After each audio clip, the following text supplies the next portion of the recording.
안녕하세요 여러분, 월요일 아침입니다. 오늘은 월요일 간만에 반도체 이야기를 좀 하겠습니다. 지난주 목요일이죠. 목요일 장 마감 직전에 반도체 투자자 분들에게는 상당히 좋은 소식이 하나 나왔습니다. 그 소식이 반도체 투자에 어떤 영향을 줄지, 그 다음에 어떻게 여러분의 투자 포지션을 가져가야 될지 힌트를 주고 있습니다. 그 뉴스가 무엇인지부터 살펴보겠습니다. 그 뉴스가 무엇이냐면요, DDR5 표준 규격이 조만간 발표된다는 소식입니다. 근데 이 DDR5 표준 규격이 반도체 전체에 어떤 영향을 줄 수 있는지 그걸 좀 알아봐야 되겠습니다. 먼저 목요일 오후 3시 발로 조선일보가 단독으로 보도한 내용 신문기사 제목입니다. 차세대 D램 DDR5 규격 7월 중 발표, 메모리 신시장 열리나. 7월 중에 한마디로 표준이 정해진다는 얘기입니다. 지금 현재 반도체 D램 사용하고 있는 대부분은 DDR4입니다. 즉 DDR4의 상위 버전인 DDR5가 이제 양산이 되려면 표준이 정해져야 되죠. 왜냐하면 D램을 생산하는 업체가 삼성전자나 하이닉스만 있는 건 아니거든요. 그래서 전체 표준을 정해야 여러 사용하는 데에서 혼란이 되지 않죠. 그런데 이 규격이 7월 중에 발표된다는 소식입니다. DDR5가 무엇인지 잠깐 먼저 살펴봐야 되겠죠. DDR5는 D램의 버전입니다. 버전 1, 버전 2 이런 것처럼 DDR3, DDR4, 그 다음에 현재 주로 DDR4가 사용되고 있고 향후 업그레이드된 버전이 DDR5다. 이렇게 그냥 쉽게 생각하시면 되겠습니다. 지금 현재 DDR5는 PC나 노트북, 서버에만 사용되는 게 아니죠. 스마트폰에도 사용되고 게임 컨솔이죠. 그 게임 기기에도 사용됩니다. 그래서 일반 DDR5다 그러면 PC 또는 서버 버전의 DDR5로 보시면 되고요. 스마트폰용 DDR5는 LPDDR5라고 얘기를 하고요. 그래픽, 즉 게임용 DDR5는 GDDR로 이야기를 합니다. 그런데 LPDDR5, 그러니까 스마트폰용, 그 다음에 게임용 GDDR은 이미 상용화가 됐고 양산을 하고 있습니다. 그런데 일반적으로 가장 많이 사용되는 서버용, 그 다음에 PC나 노트북용 DDR5는 이미 개발이 완료가 됐지만 양산은 시작하지 않고 있습니다. 그 이유는 잠시 후에 살펴보고요. DDR5가 DDR4보다 좋은 이유, 시장이 왜 기대를 하냐면 성능이나 속도가 뛰어나기 때문입니다. 일반적으로 D램, DDR4 반도체다 그러면 기억, 메모리를 저장하는 거죠. 그래서 메모리 반도체라고 하죠.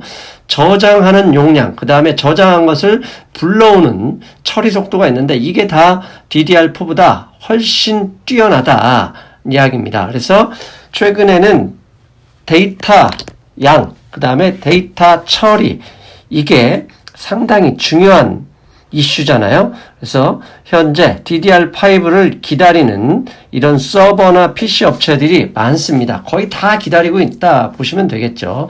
지금 보시는 그림은 마이크론 테크놀로지가 DDR5의 성능을 비교한 건데요. 파란색은 DDR4, 주황색은 DDR5입니다. 그러니까 즉 1.87배 효율성이 뛰어나다 이런 그림이고요. 그런데 이미 앞에서 언급했죠. 말씀드렸던 대로 우리나라 메모리 제조사들 하이닉스와 삼성전자는 이미 DDR5를 개발 완료했습니다. 그런데 표준 규격이 정해지지 않고 있어요. 그런데 그게 7월 달에 정해진다고 하니 정해지면 DDR5 시대가 열린다 이렇게 볼 수 있겠죠. SK 하이닉스가 지난 2018년 11월에 이미 개발을 완료했다는 뉴스 보도를 이미 냈고요. 삼성전자도 2019년 18년에 이미 다 개발을 완료했습니다. 그 다음에 하이닉스, 삼성전자와 함께 메모리 반도체 빅3죠. 마이크론 테크놀로지는 한국의 이 메모리 업체들보다 1년 늦게 개발을 완료했다. 이게 1월 20일, 올해 1월 20일 보드나라에서 나온 뉴스입니다. 그런데 하이닉스나 삼성전자는 이미 상당히 기술을 완벽하게 갖추고 있는 것 같지만 마이크론은 서버용 DDR, 즉 PC용 DDR과 함께 샘플링을 시작했다. 즉 이제 막 만들어서 시험하고 있다. 이런 얘기겠죠. 즉 DDR5 개발이 이미 삼성전자나 하이닉스가 완료는 이미 끝났지만 마이크론이 늦게 따라온 거죠. 그래서 이 표준을 정하는 것에 미국의 이제 반도체 협회라고 제덱이라는 반도체 관련 협회입니다. 그래서 어쩌면 이 표준을 완료했던 것을 규격을 정하는 걸 늦게 한 이유는 결국은 19 사태도 있긴 하지만 마이크론이 아직 기술적으로 따라오지 못한 것을 기다린 것은 아닐까 이렇게 생각해 볼 여지는 충분히 있습니다. 그리고 삼성전자나 하이닉스는 이미 DDR5 개발이 완료되었죠. 그런데 아직 양산을 시작하지 않고 있어요. 표준이 정해지지 않은 것도 있지만 DDR5는 메모리고요. 이 메모리에 저장된 기억을 처리하려면 CPU가 있어야 됩니다. 그래서 DDR5에 매칭되는 이 서버나 PC에 CPU가 있어야 되는데 이 CPU 개발 업체는 인텔과 AMD가 있죠. 그런데 인텔과 AMD가 개발을 완료하지 못했어요. 즉 DDR5는 있는데 DDR5에 들어가는 이 메모리, 데이터를 처리할 수 있는 CPU가 없었기 때문에 상용화가 안 된 거죠. 그런데 이제 내년 초부터는 이게 인텔 측에서 먼저 PC용 CPU, DDR5와 매칭이 되는 CPU, PC용 CPU를 개발한다고 이미 발표를 했죠. 그리고 앞서서 말씀드린 대로 D램 표준을 제정하고 발표하는 기관은 미국의 제덱입니다. 이 제덱 제가 따로 설명드리진 않겠습니다. 그냥 검색하면 위키피디아에서 나오는 이야기 있으니까 한 번씩 읽어보시고요. 결국 제덱이 표준을 정한다 그러면 제덱이 정하기보다는 결국은 삼성전자, 하이닉스, 마이크론 3개사가 합의하면 됩니다. 그러면 미국의 제덱이 그걸 인정한 수준으로 가는데 앞서서 말씀드린 대로 마이크론이 한국의 삼전이나 하이닉스보다 개발이 1년 정도 늦어졌고요. 어쩌면 이 제덱이 마이크론의 기술이 올라올 때까지 1년 정도를 기다린 것 같다는 그 느낌 지울 수 없죠. 아무튼 이제 제덱은 7월 달에는 이 DDR5의 규격을 정하겠다. 이 뉴스가 나왔습니다. 그렇다면 DDR5의 표준 규격이 정해지면 왜 중요하냐? 규격이 정해지면 양산 준비가 빨라집니다. 이게 조선일보가 기사화했던 목요일에 나왔던 내용의 일부를 가져왔는데요. 제가 읽어드리겠습니다. 이미 주요 업체들이 DDR5 시제품 생산에 성공했지만 마이크론, 그 다음에 삼전, 하이닉스를 얘기하죠. 확정된 규격이 없어 DDR5를 지원하는 CPU와 메인보드 출시가 지연되고 앞서서 말씀드렸죠. DDR5에 데이터를 저장을 했고 그걸 불러내서 처리하려면 CPU가 매칭이 돼야 돼요. 메인보드와 함께. 그런데 이걸 인텔과 AMD가 아직 만들어내지 못했는데 이 신문에서는 DDR5 표준이 정해지지 않아서 그렇다라고 얘기합니다. 그래서 당초 예상보다 전환 시점이 늦춰졌지만 표준안이 확정되면 DDR5가 빠르게 시장에서 자리 잡을 것이라고 봤다. 이렇게 나왔습니다. 즉 DDR5 표준 규격이 정해지면 이제 인텔이나 AMD도 그에 맞춰서 CPU가 빨리 만들어낼 것이다 했는데 인텔은 이미 제가 확인한 바로는 삼성전자나 하이닉스의 시제품을 갖다가 열심히 개발하는 것으로 알고 있습니다. 아무튼 그런데 이 제덱에서 원래 표준을 만들기로 했던 날은 올해 3월이었어요. 그래서 제주에서 제덱이 업계 관계자들을 모아서 표준 규격을 정하는 것으로 확정이 됐었는데 이게 19 사태 때문에 지난 2월 6일에 취소 결정이 돼버렸습니다. 한마디로 중국에서 벌어진 그것 때문에 이 DDR5 출시도 상당히 늦어져 버린 거죠. 그런데 이렇게 제대기 이제 7월에는 규격을 정하겠다. 이게 사실일지 확인해 봐야 되잖아요. 그래서 제덱 홈페이지에 가봤더니 이렇게 나와 있습니다. DDR5 SDRAM, 그러니까 서버용이라 보시면 됩니다. SDRAM coming soon. 예, 이게 무슨 얘기입니까? 조만간 표준 규격이 정해진다. 그걸 암시하는 거죠. 그러니까 조선일보의 뉴스가 그냥 추측이나 그런 게 아니라 제덱 그 다음에 업계 관계자를 통해서 확인된 내용이다. 이렇게 볼 수 있겠죠.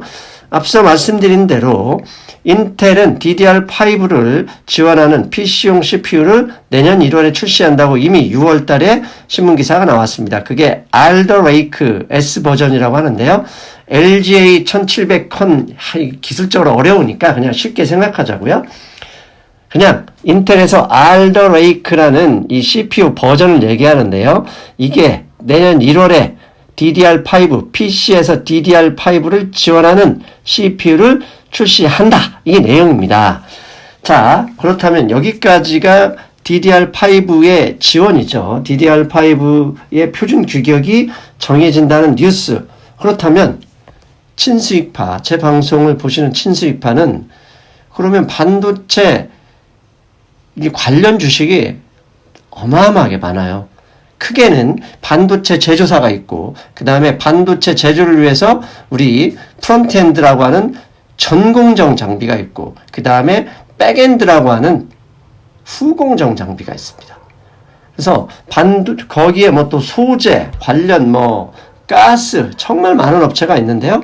이 반도체 제조사가 이제 DDR5 규격이 표준 규격이 정해지면 양산을 준비하겠죠. 왜냐하면 CPU를 인텔에서 1월에 출시한다는 얘기는 이미 삼성전자 하이닉스에서 이미 만든 시제품을 가지고 테스트하고 있다는 얘기입니다. 그래서 1월달 테스트가 끝나고 출시한다는 의미이기 때문에 당연히 삼전이나 하이닉스도 이 DDR5 양산을 준비합니다. 그런데 준비할 때 당연히 이쪽에 장비나 소재 여러 가지를 공급하는 소부장 업체들이 있죠. 이게 매출에 영향을 받게 되는데 문제는 모든 업체, 모든 업종에서 그 혜택을 받느냐? 그건 아니라는 겁니다. 즉 반도체 제조업체, 메모리 제조업체가 DDR5 양산을 준비할 때 달라지는 것은 무엇이냐면 전공정에는 차이가 없습니다. 즉 전공정이라고 하면 제조 장비를 이야기하죠. 이 제조 장비에는 이미 다 큰 변화가 없기 때문에 차이가 없어요. 하지만 후공정 관련 업체에는 준비할 게 많습니다. 왜? DDR4에서 들어간 장비와 DDR5를 생산할 때 후공정에 준비할 것이 달라지는 겁니다. 전공정에는 차이가 없지만 후공정에는 차이가 있다. 그렇다면 반도체 제조에서 후공정이란 무엇이냐? 영어로는 백엔드를 얘기합니다. 뒤쪽. 이미 반도체가 양산이 돼서 나오면 이 나온 걸 가지고 하는 업체들이 있는데 이것을 후공정이라고 하죠. 그래서 후공정을 이렇게 정의합니다. 장비, 반도체 제조 관련 장비가 최적의 운영 상태가 되도록 그 장비를 유지, 점검하고 나온 D램 제품을 검사하는 공정. 이걸 전체로 후공정이라고 합니다. 그래서 후공정 업체의 업종을 하나 쳐보면 업체들을 보면 핸들러 업체. 핸들러가 뭐냐면 반도체를 검사하려면 사람이 일일이 하나씩 손으로 옮길 수가 없잖아요. 그래서 자동으로 탁 옮겨준 다음에 그 검사 장비를 옮겨주는 것을 핸들러라고 하는데요. 그 핸들러 업체가 있고요. 그 다음에 그 핸들러로 가면 이제 검사를 해야 될 거 아닙니까? 그래서 검사 장비 업체가 있어요. 그 다음에 검사 장비에 쓰이는 소켓이라고 있는데 이 소켓 업체도 있고요. 그 다음에 이제 검사할 때 여러 가지가 있는데 칩 저항기라는 또 별도의 제품이 있는데 이 칩 저항기를 만드는 업체가 있고 그 다음에 이렇게 이제 DDR4도 그냥 반도체를 갖다가 어느 기계에 넣는 게 아니라 패키징을 합니다. 그러니까 일종의 패키징이 뭐죠? 포장하는 거죠. 포장업체가 DDR4에서 DDR5로 바뀌어지면 당연히 DDR5에 대한 새로운 수요가 생깁니다. 그래서 패키징 업체, 크게 이렇게 5개 업체들이 후공정 업체라고 하고요. 이런 업체들은 요새 주가의 상승 탄력을 받을 만하죠.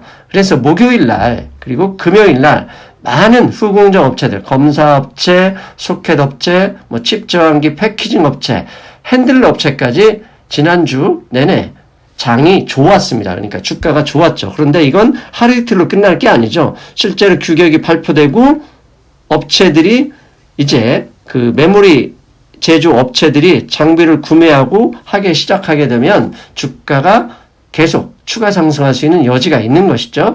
그렇다면 이게 한국의 상황이고 미국의 반도체 이 후공정 업체들도 움직이기 시작했는지 확인할 필요가 있겠죠. 그런데 확인을 해보니 이미 미국 증시에서는 후공정 업체들이 주가가 움직였습니다. 즉 반도체 제조사, 메모리 제조사죠.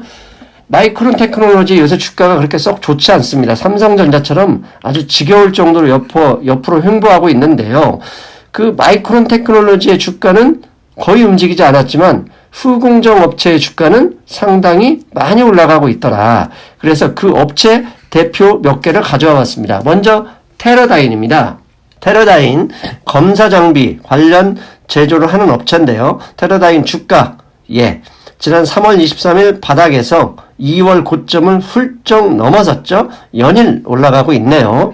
두 번째 어드반테스트입니다. 어드반테스트 검사 장비 그다음에 검사 관련해서 세계적인 업체 이 업체가 아마 일본 업체입니다. 일본 업체가 지금 미국 나스닥에 상장되어 있는데요. 이 어드반테스트의 주가도 상당히 좋죠. 2월 고점을 훌쩍 넘어서서 올라가고 있습니다. 마지막으로 에질런트입니다. 에질런트 이 에질런트의 주가도 2월 고점을 넘어섰죠. 이렇게 후공정 업체들은 이미 미국에서도 계속 올라가고 있더라. 그런데 앞서서 말씀드린 마이크론 테크놀로지는 아직 2월 고점을 넘지 못하고 약 2달간 지겹게 횡보하고 있더라는 거죠. 이렇게 후공정 업체들이 왜 먼저 움직이냐?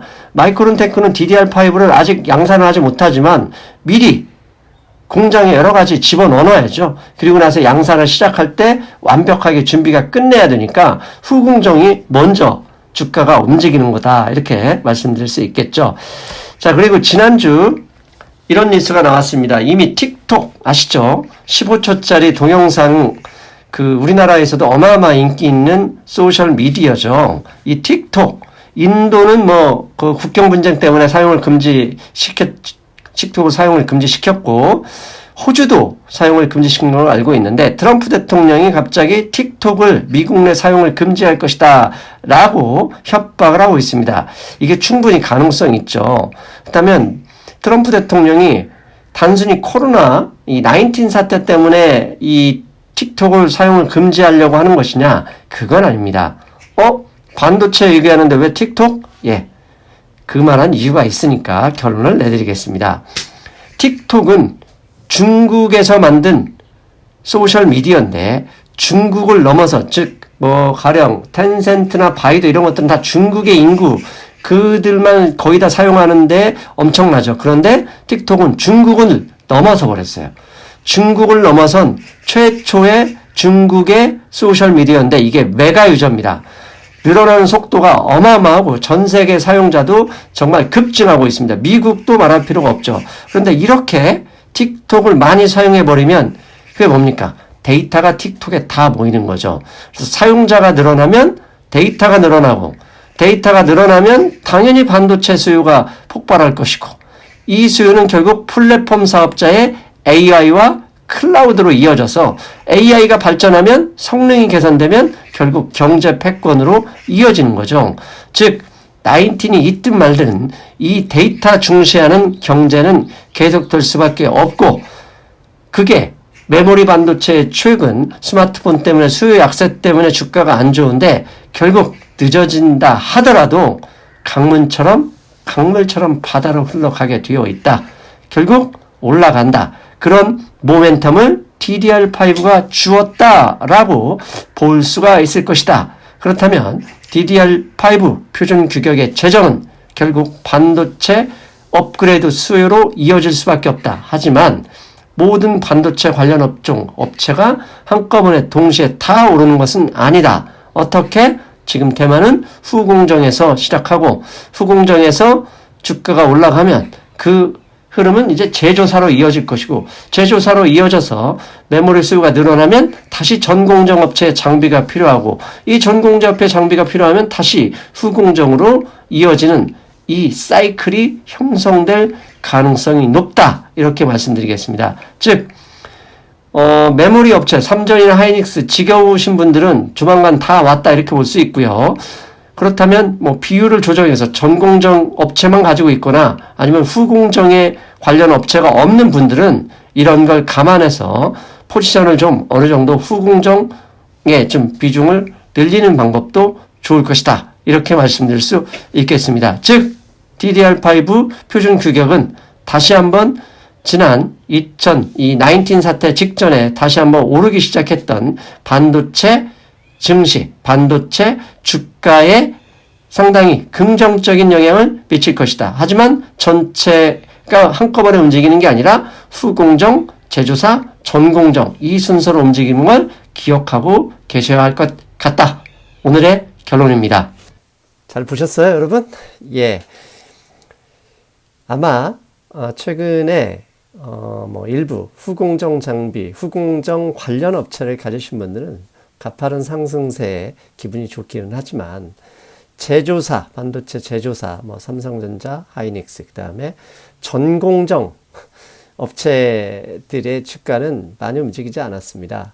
근데 결국은 사이클로 돌아가는 것이니까요. 시장에 잘 대응하셔서 더 높은 수익 올리시길 기대하겠습니다. 저는 수요일에 뵙겠습니다. 여러분 안녕. 안녕하세요. 예, 오늘은 멤버십 제도 구체적으로 많은 분들이 궁금해 하셔서 제가 아예 영상을 만들었습니다. 멤버십 제도가 무엇인지, 왜 하는지, 어떤 서비스를 제공하는지, 그리고 마지막으로 구체적인 멤버십 서비스 제도의 목표가 무엇인지 하나씩 설명드리겠습니다. 먼저 화면을 보시겠습니다. 제 성승미소 경제와 투자 홈페이지에 들어오면 맨 오른쪽에 가입이 있죠. 그게 무엇이냐면 멤버십 가입을 하는 버튼입니다. 이 도대체 멤버십 제도 많은 분들이 궁금해 하셨어요. 질문하는 것들을 좀 정리해 봤습니다. 메일로 저에게 질문을 주셨던 건데요. 가장 첫 번째가 왜 상승미소 당신은 멤버십을 운영하는가입니다. 왜가 가장 중요하죠. 구체적인 제가 꿈꾸는 이유가 왜기 때문입니다. 제가 멤버십 제도를 운영하는 건 그 이유는 크게 세 가지인데요. 첫 번째는 경제를 분석하는 방법. 제가 분석하는 방법을 많은 분들에게 더 구체적으로 자세하게 알려드리고 그리고 그 방법이 제가 없어도 여러분들이 다 하시게 되는 것을 꿈꾸고 있기 때문입니다. 두 번째는 시장이 관심을 갖는 것.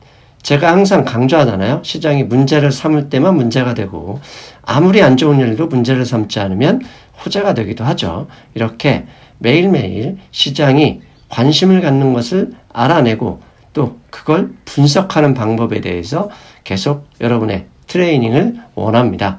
마지막 세 번째는 이렇게 경제를 분석하고 시장에 관심이 갖는 것을 우리가 알아낼 수 있다면 우리가 여러분들이 열심히 일해 번 돈을 지켜내고 조금이라도 불리게 되죠. 그러면 제 방송에서 꿈꾸는 친수익파를 양성하게 되는 것이죠. 그래서 이 세 가지 이유가 멤버십 제도를 운영하는 이유가 됩니다. 두 번째, 그렇다. 좋아요. 상승미소. 멤버십 제도 도대체 3만 원 내고 가입해야 되는데 당신이 제공하는 서비스가 무엇인가요? 이렇게 묻죠. 그래서 지금부터는 멤버십에서 제공하는 서비스가 무엇인지 구체적으로 하나씩 알려드리겠습니다. 멤버십 제도 하게 되면 커뮤니티 게시판이 열리게 됩니다. 그래서 회원 전용의 게시판이 열리는데 여기에 제가 글을 올릴 때마다 여러분의 휴대전화나 그다음에 이메일로 순간적으로 동시에 알림이 올라갑니다. 그래서 여러분들이 이 정보를 놓치지 않도록 서비스가 되는데요. 가장 먼저 하는 것은 매일 새벽 미국장이 마치면 미국 증시의 시황을 분석합니다. 단순히 시황이 아니라 미국 증시에서 구체적으로 어떤 일이 벌어졌는지, 무엇에 관심을 두는지 거의 모든 섹터를 살펴봅니다. 제가 이 시황을 쓰기 위해서요, 매일 아침 4시에 일어납니다. 그만큼 자세하게, 그 다음날 우리 이제 아침에 한국장에서 대응할 수 있는데 도움을 주려고 노력하고 있습니다. 두 번째는 실시간 경제 속보 및 지표를 분석해 드립니다. 투자자 여러분들은 일을 하시면서도 계속 관심을 가지고 있죠. 그런데 바빠서 오늘 현재, 그 다음에 미국 증시에서, 그 다음에 한국의 이 증시 개장이 되는 이 시간에 실시간으로 무슨 일이 일어나는지를 일일이 신경 쓰기 어렵습니다. 그래서 제가 보고 있으면서 실시간 경제 속보를 전해드리고 그 속보를 그 다음에 지표를 분석해 드립니다. 지금 보시는 그림은요, 지난주죠. 지난주 목요일 위안화가 7.0 밑으로 하락하는 것을 속보로 전해드리면서 증시 상황 이야기를 해드렸던 내용입니다. 세 번째, 경제적인 사건이 발생하죠. 가령 북한의 지난번에 개성공단 사무소 폭파했던 거나, 그 다음에 실시간으로 전해지는 미국의 데일리 19 확진자, 이런 뉴스들이 계속 발생을 하고 있는데요. 이것을 항상 주목하고 있다가 상황을 해석하고 이 상황이 향후 증시에 향후 경제에 어떻게 이어질지 분석하고 활용하는 방법까지 분석해서 여러분께 계속 글로 올려드립니다. 네 번째는 시장의 대응입니다. 이 DDR5는 월요일 7월 13일 월요일 방송이긴 하지만요, 이미 7월 금요일과 목요일에 커뮤니티 게시판에서는 이런 내용을 제가 분석해서 올려드렸습니다. 그래서 생각보다 시장 웬만한 사람들보다 좀 더 빠르게 대응할 수 있도록 정보를 드리고요. 다섯 번째는 한국 주식만 할 수는 없죠. 왜냐하면 미국 증시에 거의 실시간으로 영향받고 있는 게 우리 코스피, 코스닥이기 때문에 미국 증시, 그 다음에 미국의 종목들 이야기하고 분석합니다. 지금 보시는 그림은요, 지난주 아마 수요일인가에 올려드렸던 그림 텐데요. 핸들러 업체인 어드반테스트입니다. 어드반테스트. 이 업체와 제가 잠시 후에 얘기했지만 추천 종목도 가끔씩 드리는데요. 추천 종목, 테크인 후공정 업체죠. 이 업체와 비교한 연관성을 말씀드렸던 내용입니다. 여섯 번째는 멤버십 전용 방송도 아주 가끔은 합니다. 지금까지 멤버십 3개월 동안 멤버십 전용 방송을 2번을 했는데요. 첫 번째는 추천 종목 이야기를 좀 더 구체적으로 했었던 이야기죠. 테크인, PSK, 그리고 EUB에 대해서 말씀드렸었고요. 메모리 반도체 관련해서 좀 더 깊게 연구하려고 메모리 반도체 주식 때가 왔다, 이 방송도 했었습니다. 그리고 7번째는요, 앞서서 이미 언급한 대로 추천 종목 매매도 합니다. 즉, 매매를 리딩하진 않지만, 지금 보시는 그림은 이제 지난주에 JYP 엔터를 정리했던 내용인데요. 이미 거의 7월 1일일 겁니다. 그때 7월 초에 JYP 엔터를 6월 달이었나요? 6월 말이었나요?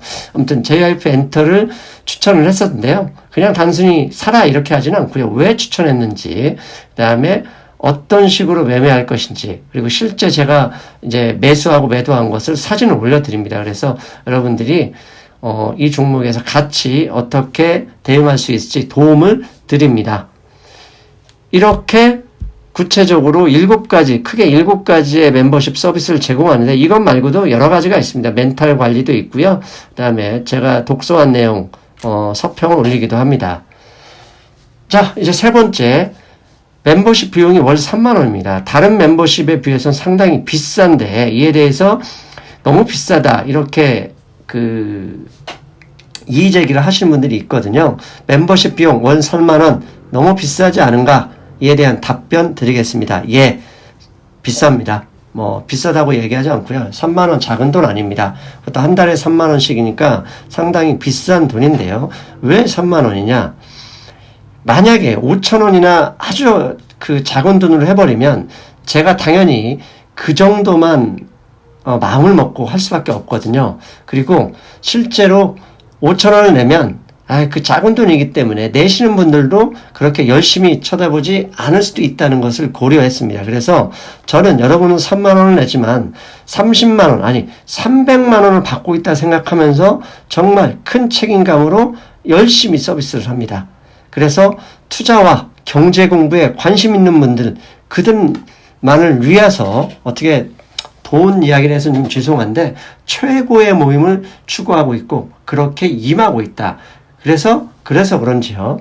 실제로 한 달에 한 번씩 결제하는 주기를 보면 거의 95%의 이상의 멤버십 회원들이 계속 연장을 합니다. 그걸로 저는 어느 정도 인정을 받고 있다고 생각하고요.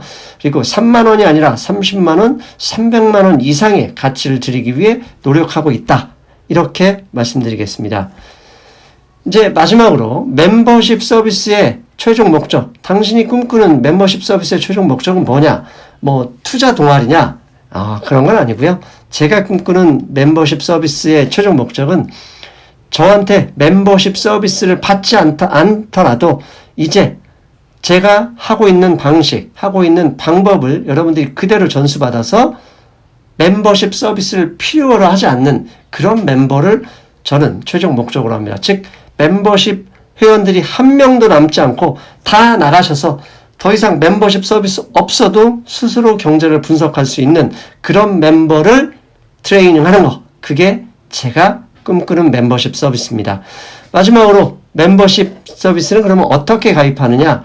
홈페이지에 보면 가입 보이시죠? 저 가입을 누르면 그 절차가 시작됩니다. 그리고 이제 로그인을 하면 영상 밑에도 가입이 뜨는데요. 그걸 누르면 가입할 수 있습니다. 곧바로 가입이 진행되니까 어렵지 않습니다. 가끔 애플 아이폰에서는 가입이 안 되거나 애플 아이폰에서는 또는 아이패드에서는 3만 원이 아니라 4만 원으로 이렇게 올라오는 경우도 있거든요. 그러니까 안드로이드 폰에서는 그대로 다 바로 가입할 수 있고요. 애플의 아이폰이나 아이패드에서는 오류가 난다. 그럴 때는 PC에서 가입을 하시고요. 서비스는 안드로이드 폰이든 애플의 아이폰이든 항상 그대로 다 보실 수 있습니다. 다만 가입만 약간 분류가 된다. 그 점 기억하셨으면 좋겠습니다. 잘 들으셨죠? 궁금증이 해결되셨으면 기대하겠습니다. 해결되셨으면 하는 마음입니다. 많은 분들이 우려하시는 것처럼 그 다음에 많은 분들이 욕하시는 분들도 알고 있습니다. 하지만 자신 있게 여러분에게 서비스를 권유하는 건 그만한 노력, 그 다음에 그만한 뭐라고 하죠? 좋은 서비스가 있기 때문에 자신 있게 말하고 있습니다. 여러분 더 많은 분들이 서비스를 이용하셨으면 좋겠습니다. 저는 여기까지 인사드리겠습니다. 여러분 안녕.